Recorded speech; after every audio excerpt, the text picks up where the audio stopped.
So welcome back again.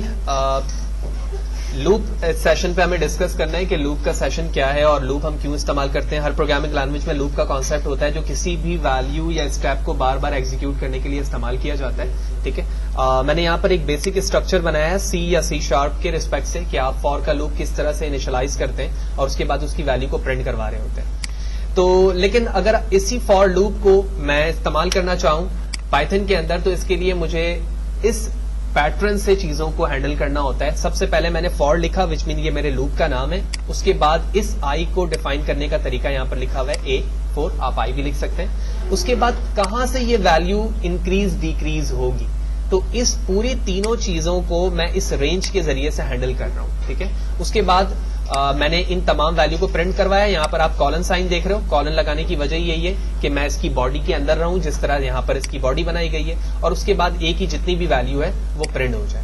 तो इसको handle करने के लिए मैं इसे हटाता हूं। यहाँ पर ये जूम आउट करना होगा मुझे एंड रेंज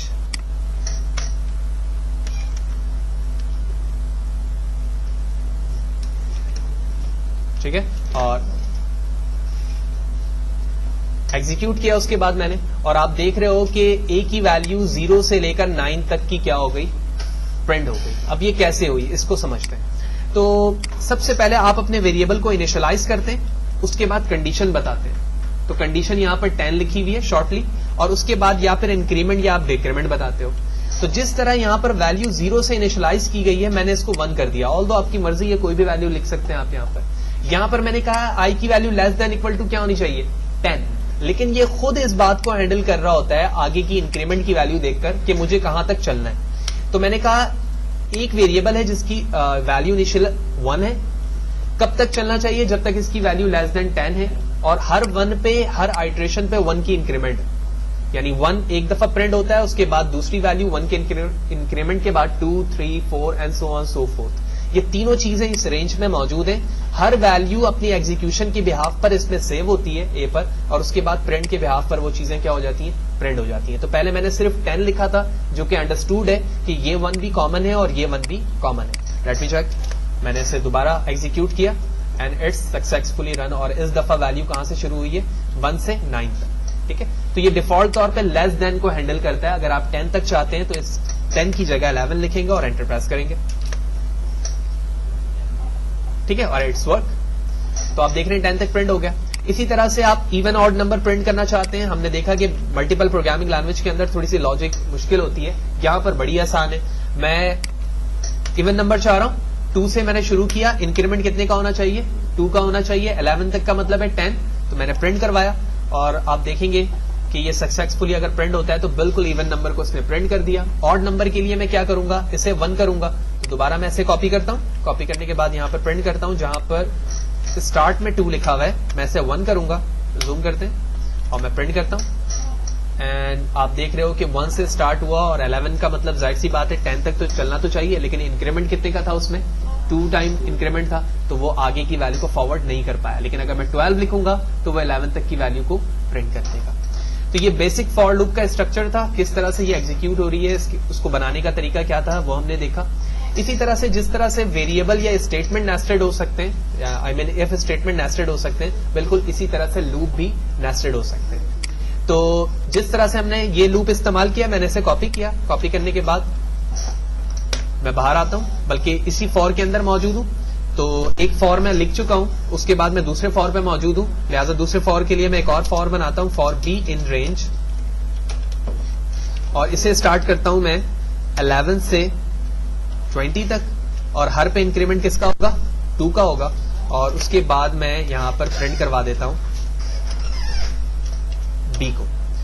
तो होगा क्या, हर एक आइट्रेशन 1 टाइम चलेगी, ये वाली आइट्रेशन, और उसके बाद जो इनर साइड है वो ऑल आइट्रेशन चलेगी, क्योंकि नेस्टेड का रूल है कि फर्स्ट आइट्रेशन ए वाली वैल्यू एक दफा प्रिंट होगी, उसके बाद जो नेस्टेड बॉडी है वो पूरी एग्जीक्यूट होगी, फिर ऊपर वाली वैल्यू 1 से 2 होगी, नीचे वाली वैल्यू जो है यानी लूप जो है वो पूरा एग्जीक्यूट यहां पर होगा। तो लेट मी चेक। इसके लिए मैं क्लिक करता हूं यहां पर, और उसके बाद command shift plus enter to execute, और इट्स सक्सेसफुली वर्क। तो आप देख रहे हो सबसे पहले इसकी वैल्यू यहां पर 1 प्रिंट हुई, उसके बाद नेस्टेड की वैल्यू 11 से कहां तक चल रही है, 20 तक। तो आपको पता है 20 का मतलब 19 है, और हर पे इंक्रीमेंट कितने का है, 2 का है, तो आप देख रहे हो 11 से लेकर 19 तक की वैल्यू प्रिंट हुई।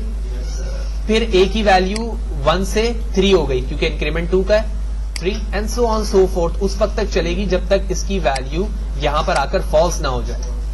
तो ये बेसिक नेस्टेड का कॉन्सेप्ट है जिसके जरिए से हमने देखा कि एक बॉडी दूसरी बॉडी में किस तरह से एंटर हो रही है और उसके बाद वो किस तरह से प्रिंट हो सकती है। तो जूम आउट करते हैं।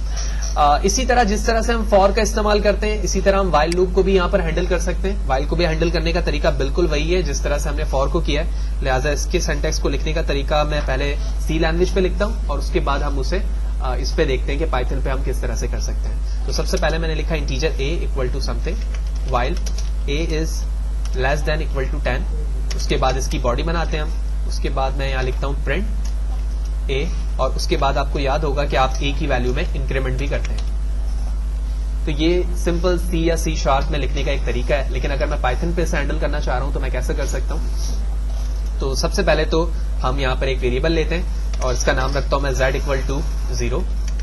फिर मैं लिखता हूं while z is greater than less than equal to 10 colon, मैंने लिखा प्रिंट z और साथ ही साथ मैंने z equal to z plus 1 कर दिया। ठीक है, that is equivalent to this one, plus plus जो है यहां पर इक्वलेंट है z प्लस 1 के।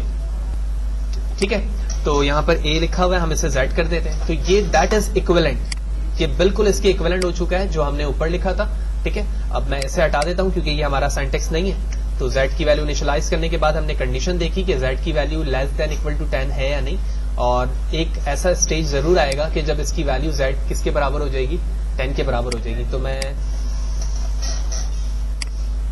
एग्जीक्यूट करता हूं इसे, let me check and it's work. तो आप देख रहे हो कि 0 से इसकी वैल्यू शुरू हुई और हर एक एग्जीक्यूशन पे इसकी वैल्यू यहां से बढ़ती चली जा रही है। तो वाइल लूप का स्ट्रक्चर हमने सी से मैच किया और देखा कि किस तरह से वैल्यू यहां पर एग्जीक्यूट हो रही है। जिस तरह से हम फॉर को नेस्टेड करते हैं बिल्कुल उसी तरह से हम वाइल को भी नेस्टेड कर सकते हैं, लेकिन वाइल को नेस्टेड करते वक्त हमें ख्याल करना होता है कि जो z की वैल्यू जहां प्लस हो रही है वो आपस में कॉन्फ्लिक्ट ना हो। ठीक है, तो चेक करते हैं इसको कि हम किस तरह से नेस्टेड कर सकते हैं। लिहाजा इस कोड को मैं यहां से कॉपी करता हूं और नीचे वाली लाइन पर हम पेस्ट करते हैं।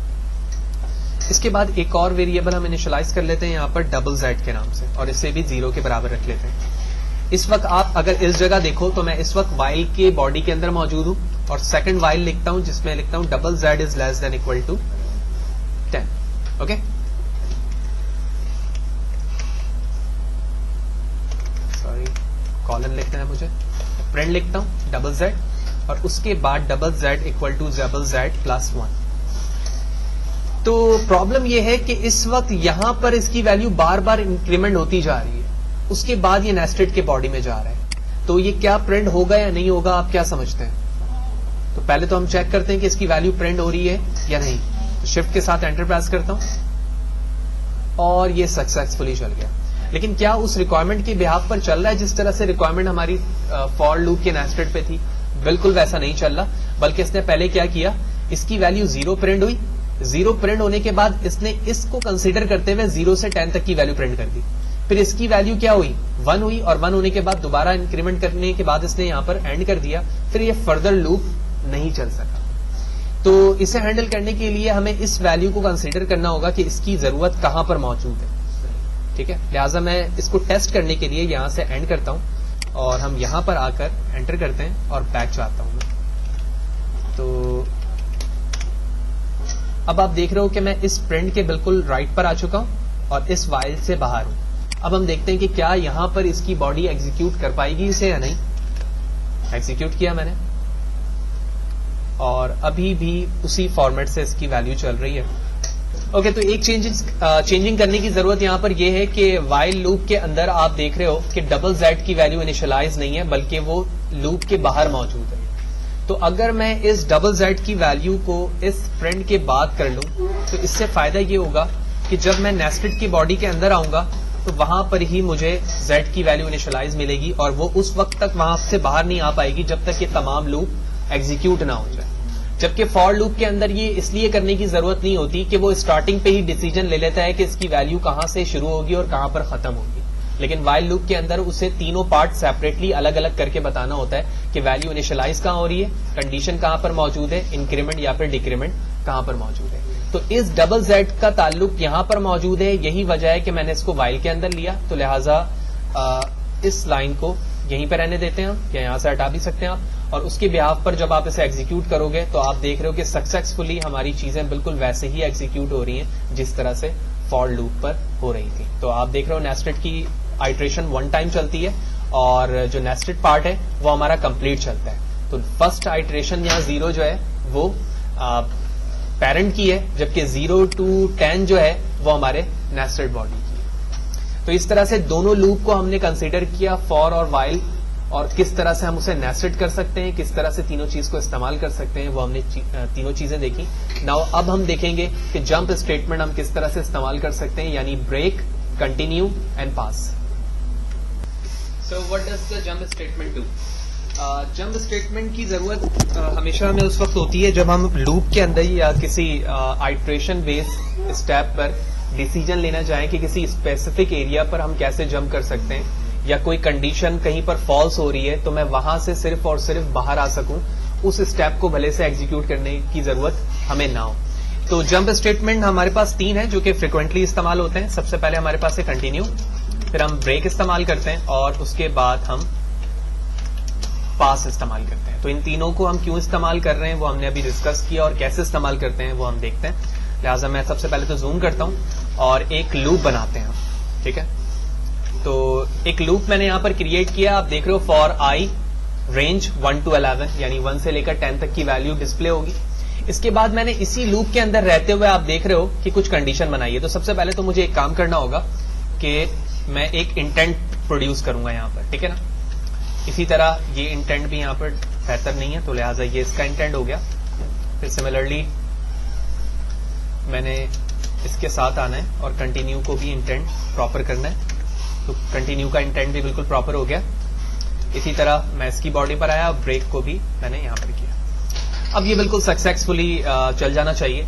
तो यहां पर पास, कंटिन्यू और ब्रेक लिखने का मकसद क्या है? देखो, पास का इस्तेमाल हम उस वक्त हमेशा कर रहे होते हैं जब हम फ्रिक्वेंटली स्टेप को पास करना चाहें, ठीक है। ऑल्दो आप ये पास ना भी लिखें तो भी आपका स्टेटमेंट सक्सेसफुली एग्जीक्यूट जरूर होगा, लेकिन पास को लिखने का मकसद सिर्फ ये होता है कि जब आई की वैल्यू 1 हो तो सक्सेसफुली ये आगे फॉरवर्ड होता रहे, रुके नहीं। लेकिन कंटिन्यू का मतलब ये है कि जैसे ही आई की वैल्यू कंटिन्यू हो तो 5 वाली वैल्यू को ये क्या कर रहे थे, इग्नोर कर दे। यानी अगर मैं वैल्यू प्रिंट करने की बात करूं तो सबसे पहले जो वैल्यू प्रिंट होगी वो 1, 2, 3, 4, 5 की वैल्यू जैसे आएगी वो प्रिंट नहीं हो सकेगी। क्यों? क्योंकि हमने यहां पे कंडीशन दे दिया है कि आई की वैल्यू क्या हो, जैसे ही 5 हो तो हम उससे क्या हो जाए, कंटिन्यू हो जाए।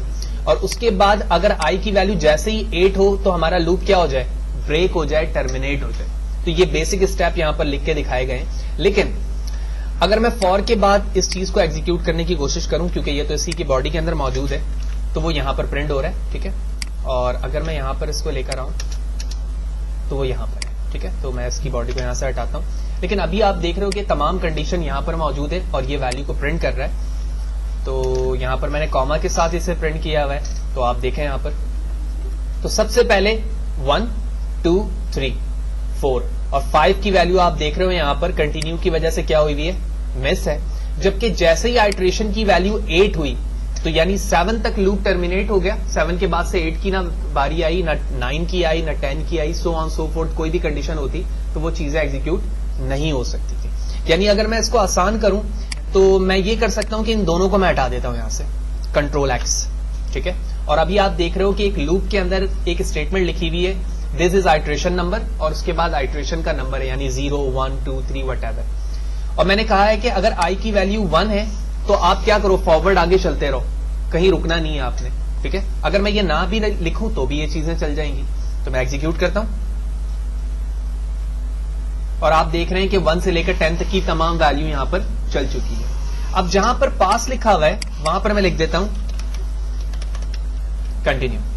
तो कंटिन्यू लिखने के बाद मैं प्रेस करता हूं तो आप देखोगे कि जहां 1 की वैल्यू प्रिंट हो रही थी वो वैल्यू अब प्रिंट नहीं हो रही है। क्यों? क्योंकि कंटिन्यू पे जंप स्टेटमेंट क्या करता है, उस वैल्यू को इग्नोर करवा देता है। और ऐसा ही हो रहा है कि 1 की वैल्यू कहीं पर भी प्रिंट नहीं हो रही है। और इसी तरह फिर हमने देखा था ब्रेक, तो अगर मैं 1 पे ही ब्रेक कर दूंगा तो कोई भी चीज प्रिंट नहीं होगी, लिहाजा इसके लिए मैं कंडीशन चेंज करता हूं और यहां पर 1 की बजाय लिखता हूं 4। तो इसका मतलब है 1 2 3 ये तीनों लाइन प्रिंट होगी, उसके बाद क्या हो जाना चाहिए लूप को, ब्रेक। ठीक है, इसके बाद मैं command shift plus enter press करता हूं तो आप देखेंगे कि 1 2 3 तक की तीनों वैल्यू प्रिंट हुई और उसके बाद वो लूप हमारा क्या हो गया, टर्मिनेट हो गया। तो पहले मैंने इन तीनों चीजों को एक साथ लिखा था तो वो तीनों चीजें हमें समझ में आई, फिर हमने क्या किया, इंडिविजुअली उन चीजों को डिस्कस किया कि ब्रेक, कंटिन्यू और पास जंप स्टेटमेंट क्या काम करते हैं और कहां पर हमें इसकी जरूरत पड़ सकती है।